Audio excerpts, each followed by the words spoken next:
All right, this lesson is on memory retrieval. We've talked so far about memory encoding, memory storage, and now we're going to talk about how to retrieve those memories that we've put into storage through different encoding methods, how we're going to pull them out of storage. So that's basically what retrieval is recovering information from our memory storage. The big question is, how do we do that? Well, first of all, we use what are called retrieval cues. Some different retrieval cues that we use. A first one is called priming. It's when we activate the association that we've created when we encoded the memory. So we prepare the memory to come out, often unconsciously, where we just do various things to try to remember whatever it is that we're trying to pull out. Second one is those mnemonic devices, again, that we talked about during the encoding lecture. That's the whole purpose of them, is to retrieve the information. And any associations that we form at the time of encoding, any sensory information we can use, those are retrieval cues that whether we mean to or not, they will evoke some sort of a memory. For example, you smell something. You have a particular smell that you associate with a variety of memories or a specific memory, and just by smelling that sensory information will activate that memory and bring it into your conscious experience. Same thing with sounds or sights or different things like that. Another type of retrieval cue that we use, different contextual effects. This goes along with the associations that we formed. We find that we have better recall when we put ourselves back in the context of the experience that we were in. So if you think about a police officer or a detective or whatever who brings an eyewitness to the scene of the crime to help them to remember the things that they saw. Another example would be to return to your old house that you grew up in, or some other place that holds a lot of memories, maybe a summer camp or a cottage or something, and you go back there and you are just flooded with all these memories and the different things that happened while you were there and the different people that you were with and all of that. Finally, and one last example, research has shown that actually if we allowed ourselves to take a test over information that we learned in a particular classroom, if we take the test in that classroom that we learned the information, we tend to recall better. We retrieve that information better than when we're in a different environment taking that test. So that's why it's good to take the test. My psych test should be taken in my classroom. It's the best place, but if you're absent, that kind of a thing, yeah, you're going to wind up in the hallway or in another classroom or in the testing center, that kind of a thing. But there are just things in the room that can help you retrieve the information you're looking for. Now there's something called deja vu that I'm sure you're familiar with. It's a feeling of I've been in this exact position or situation before. And what it's caused by, and I know there's a lot of questions about this, and I'm sorry I'm not there to discuss it with you right now, but it's caused by being in a similar context. It may be very similar, maybe it has been the same context then that we're in right now. It's a feeling of being in that same context before, that same situation before. It could have been in a dream. It could have been something you imagined. It's just that feeling that I've done this before or I've been here before. But it's just a retrieval of a memory that has occurred, and it doesn't necessarily have to be a real memory. It can be something that you've imagined even. So I don't have a whole lot more to say about deja vu other than that, but if you have questions, again, as you know, ask me. Another retrieval cue, state-dependent memory. Now, it's been shown, research has shown that what we learn in one state of consciousness can sometimes be more easily recalled if we are in the same state of consciousness. Now they say if you're in a drowsy state or a caffeinated state when you're learning information, your retrieval of that same information is better if you put yourself back in that same state. So now I'm not saying, take the test tired if you were studying while you were tired. It's not proven, it's not 100% accurate, anything like that, but we just find, say that someone is trying to remember someone's name. Well, if we put them in the same state that they were in when they learned the person's name, we have found that they have a better time remembering it. I want you to note here that when we talk about states of consciousness, yeah, we're talking about drugs and alcohol and things too, but we found that most substances like that impair our memory. They don't help our memory, so don't think that you can go and get high and learn your stuff and come to school high and you're going to do better. Not a good idea. The next one on the slide here is mood congruent memory. We have a tendency to recall experiences that are consistent with our current good or bad mood. Same thing with a test. If we can create the same mood we were in when we were studying, we tend to do better. We recall better. We retrieve that information from our memory better than if we're in a different mood. We also know that a more positive mood increases our ability to store memories and then retrieve them. When we find with depression tends to sour our memories by priming negative emotions or negative associations, with them. We tend to remember negative events when we're in a bad mood. It kind of makes sense. An elevated mood causes people to recall the world sometimes through what we call rose-colored glasses, where things are like prettier than they really were. We tend to remember positive events though when we're in a good mood. So just another retrieval cue that does exist. Now we're going to talk about some retrieval errors. Oftentimes, and you need to understand this, and this is what we were talking about when we were trying to recall our earliest memory, that we do have retrieval errors. Sometimes our memories are distorted. They're distorted reconstructions of the event that took place. Okay, we reconstruct them to fit what we think happened, or the schema that we have about an event like that, or what we've been told about an event like that.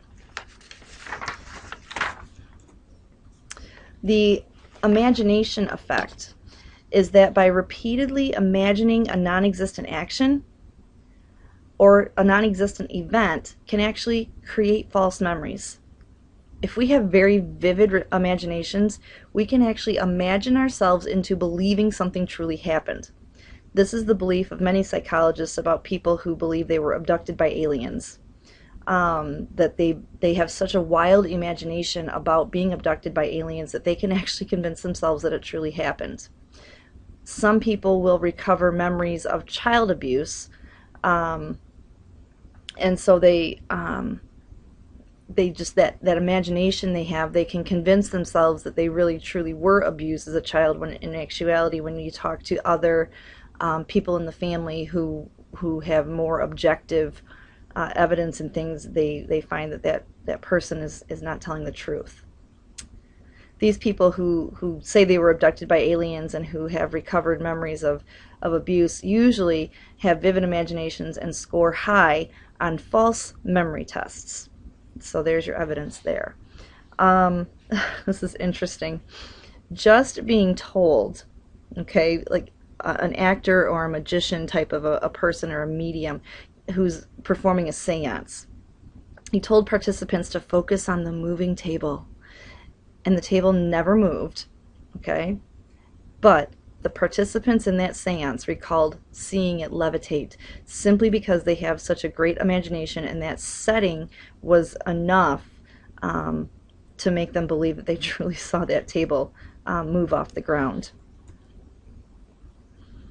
Some other retrieval errors, source monitoring and reality monitoring. Source monitoring is our question, where did this memory come from? Did I remember this because I was there? Did I remember this from a picture? Did I remember this because someone told me about it? How do I remember that? And that's a very common thing. Reality monitoring is the process that we use to decide whether or not a memory we have is based on something that actually happened to me, or something that actually happened in general, or my thought about something, or my imagination. Did I imagine something? All right, source monitoring error. Okay, this is a term that you, besides the others, that you really want to know. This can also be called source amnesia, but I usually see it called source monitoring error more than anything. And this is when we attribute the wrong source of an event that we remember, and it's at the heart of many of our false memories. we're convinced we remember it, but not necessarily how we remembered it. Here's an example. Ronald Reagan, when he was president, told a story about a World War II Congressional Medal of Honor winner in a speech that he gave. And then a reporter checked out the story and realized it had never happened. It was actually a scene in a movie that Ronald Reagan had seen, sometime in his life. So here's Reagan, he's saying it's a true thing, that he, this is a real person, whatever. And in reality, the source of that memory was not accurate. He actually had just seen a movie about it.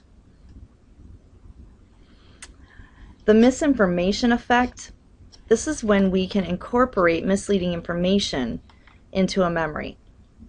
After we've been exposed to subtle misinformation about something, we can often misremember different things that we saw. Example here, Elizabeth Loftus, she's the expert on eyewitness research. And what she has found is that when people are reconstructing a memory, okay, of an eyewitness event, they're not remembering every piece of it. It's not coming to them real fluidly. They're actually reconstructing it when they're being questioned. So an example that she did, a study that she did, subjects were shown a videotape of a car accident. And half the subjects were asked how fast the cars were going when they hit each other. The other half of the subjects were asked how fast were the cars going when they smashed into each other. A week later, the subjects asked if they recalled seeing any broken glass in the picture that they had seen, or in the videotape they had seen. The group who was asked how fast were they going when they smashed into each other were more than twice as likely to report seeing glass in the video, even though there was no broken glass. Just that misleading information, that misinformation that was given about being smashed into, created the false memory of broken glass being in that accident. And as our memory fades over time, which it inevitably does, we can inject misinformation more easily into a story, into something, and we can cause people to misremember more frequently. Elizabeth Loftus, as I mentioned, is the expert on eyewitness testimony. And what we have found, just so you're aware, eyewitness testimony is not as reliable or accurate as we assume it to be. We always are looking for an eyewitness for some sort of a crime or whatever. We say that's the best thing. If we can get an eyewitness, then we'll know for sure. But when we understand that memory is a reconstructive process, okay, eyewitness recall is distorted by the schemas that we have for various events. We fall prey to source monitoring errors and the misinformation effect like we just talked about. But what happens is if we have stereotypes, if we have schemas, if we have prejudices, it's going to play with our memory of that event. Okay, and I don't want to get too much on video into all the stereotyping and things like that, but just for example, if we think that males are more prone to violent behavior than females are, we may misremember a male committing an act versus a female committing an act. And again, it's not the greatest example, but I don't want this going out on video. Hindsight bias we've been introduced to before, and this is the tendency to mold our interpretation of things that have happened in the past to fit how the events actually turned out. It's kind of like, well, I knew it all along kind of thing. And eyewitnesses may have distorted recollections of the event that they saw based on the fact that a person is in custody and has been accused of the crime. So they might look at a person, if they're in a lineup or they know that this person has been arrested, they would say, they can have this idea that yes, this was the person who did it, just because they're in custody already. And the final thing here, overconfidence. When it comes to eyewitness testimony, people tend to be overconfident regarding the reliability of their memory being accurate. It's kind of like that idea of there's no reason I should be wrong, so I'm not going to look for any disconfirming evidence. I'm pretty sure I'm right, and so I'm not going to look for anything to prove me wrong. So we tend to be, when we have seen some sort of a crime, we tend to think that we know what we saw, and you're not going to tell me otherwise. I am correct in what I saw, and we are very, very confident in our memory of those things. So that about does it there for storage, and I'm sorry, for retrieval. Again, ask questions as you've got them when I come back, and I will see you then. Take care.